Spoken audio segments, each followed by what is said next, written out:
दुनिया की 7 सबसे अजीब और रहस्यमयी घटनाएं जिन्हें दुनिया के अनएक्सप्लेन इवेंट्स में से एक माना जाता है, जो आपको भी हैरानी में डाल देंगे। नंबर 1, कनाडा के नॉर्थ रीजन के दूर दराज इलाके में एक लेक है जिसे अंजीकुनी लेक कहा जाता है। इस लेक के पास एक कबीला बसता था जिसे एस्किमो ट्राइब कहा जाता था। नवंबर 1930 में जॉ लेबेल नाम का एक शिकारी उसी एरिया में शिकार के लिए गया था। क्योंकि उस समय सर्दियों का मौसम था, इसलिए शाम जल्दी हो गई थी। जॉ लेबेल ने रात एस्किमो कबीले में ही बिताने की सोची। जॉ लेबेल पहले भी कई बार उस कबीले में जा चुका था और वहाँ के लोग भी जॉ को पहचानते थे। लेकिन उस दिन जब जॉ उस कबीले में पहुंचा तो उसे कुछ अजीब सा महसूस हुआ। उसने देखा कि वो गांव पहले के मुकाबले काफी शांत और वीरान लग रहा था। उसे लगा लोग अपने घरों में होंगे और सो रहे होंगे। लेकिन जब उसने उनके घरों को देखना शुरू किया तो वो और हैरान हो गया, क्योंकि किसी भी घर में कोई व्यक्ति नहीं था। ऐसा लग रहा था जैसे पूरा गांव ही गायब हो गया हो।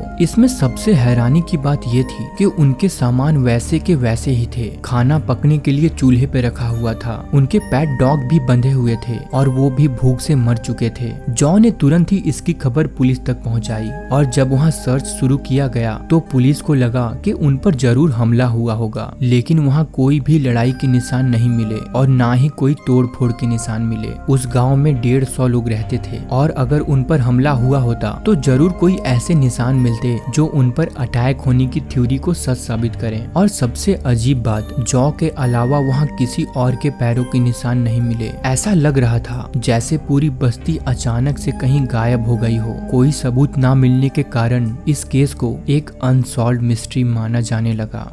नंबर 2, न्यू मैक्सिको के एक छोटे से टाउन टाओस में एक अजीब सा फिनोमेना सालों से देखा जा रहा है। असल में साल 1990 से अभी तक टाओस के लोगों को एक अजीब सी आवाज हमेशा सुनाई देती है, जिसे द हम साउंड ऑफ टाओस कहा जाता है। ये एक लो फ्रीक्वेंसी साउंड है जिसे सिर्फ कुछ प्रतिशत लोग ही सुन पाते हैं। लेकिन आपको जानकर हैरानी होगी कि ये आवाज इतनी ज्यादा डिस्टर्बिंग है कि कई लोग इसे सुनकर पागल हो गए और कईयों ने तो इस जगह को ही छोड़ दिया और कहीं दूसरी जगह जाकर बस गए। सालों से आ रहे इस मिस्टीरियस साउंड का आज तक सोर्स पता नहीं चल सका कि ये आवाज कहां से आ रही है। कई थ्योरीज दी गई, लेकिन इसका क्लियर एक्सप्लेनेशन कोई नहीं दे सका। कुछ का मानना था कि ये आवाज मिलिट्री एक्टिविटीज की वजह से जनरेट हो रही है। वहीं कुछ साइंटिस्ट का मानना है कि ये साउंड अर्थ के नेचुरल जियोफिजिकल एक्टिविटीज और रिजोनेंस फिनोमेना से आता है। और तो और कुछ रिसर्चर्स ने इसे लोगों का एक मेडिकल कंडीशन बताया, जिसमें लोगों के कानों में कांस्टेंट रिंगिंग या बजिंग साउंड सुनाई देता है। हालांकि इसमें से किसी भी थ्योरी को प्रूफ नहीं किया जा सका है। नंबर 3, निकोला टेस्ला,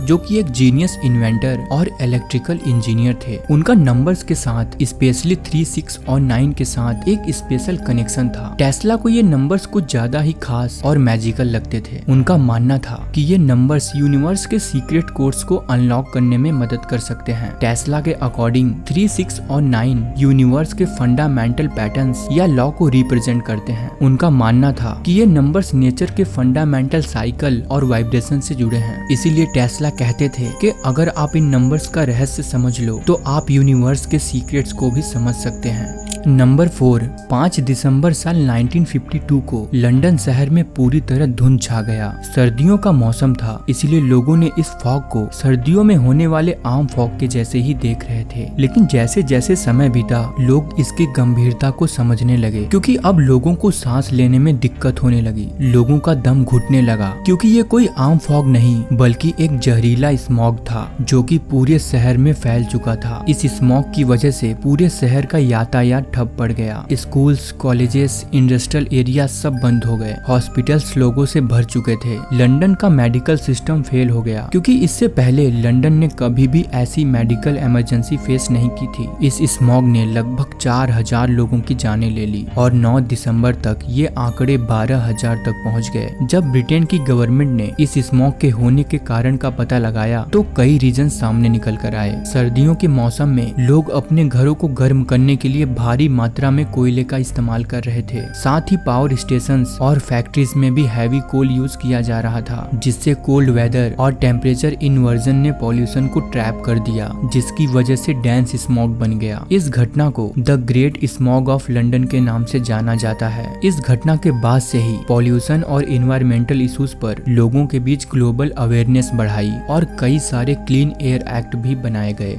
नंबर 5, दुनिया में मेजोरिटी ऑफ पीपल्स ऐसे हैं जो एक ऐसे काल्पनिक शहर पर यकीन करते हैं जिसका आज तक कोई सबूत नहीं मिला है, जिसे एटलांटिस के नाम से जाना जाता है। एटलांटिस का जिक्र सबसे पहले ग्रीक फिलोसोफर प्लाटो ने 4th सेंचुरी बीसी में किया था। प्लाटो ने इस शहर को एक हाईली एडवांस सिविलाइजेशन के रूप में बताया है। लगभग 9000 साल पहले अटलांटिस काफी ज्यादा एडवांस सिविलाइजेशन था जो अपनी मिलिट्री पावर के लिए मशहूर था, लेकिन एक दिन ये पूरा शहर समुद्र में डूब गया। हालांकि आज तक ऐसा कोई भी एविडेंस नहीं मिला है जिससे साबित हो सके कि अटलांटिस सच में एग्जिस्ट करता था। इस शहर को ढूंढने की हजारों नाकाम कोशिशें की गई हैं, लेकिन फिर भी लोग अटलांटिस के अस्तित्व को मानते हैं। यहाँ तक कि कई सारी बुक्स, मूवीज, टीवी शोज और गेम में भी अटलांटिस को दिखाया जाता है। वहीं कुछ लोग ऐसे भी हैं जो अटलांटिस को एक काल्पनिक शहर मानते हैं।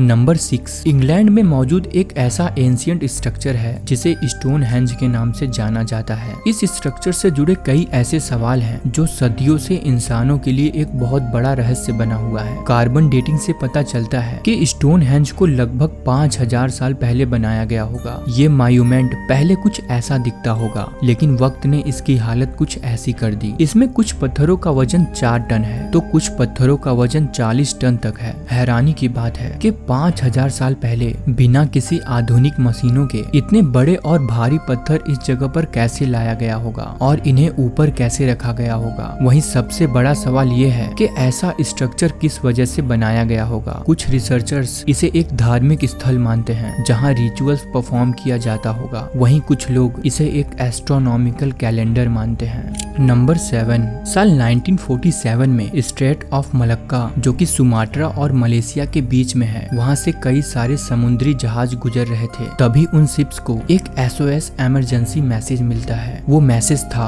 All officers including captain are dead, lying in chartroom and bridge, possibly whole crew dead. इसके कुछ समय बाद उस शिप से एक और मैसेज आता है और वो मैसेज था, आई डाई।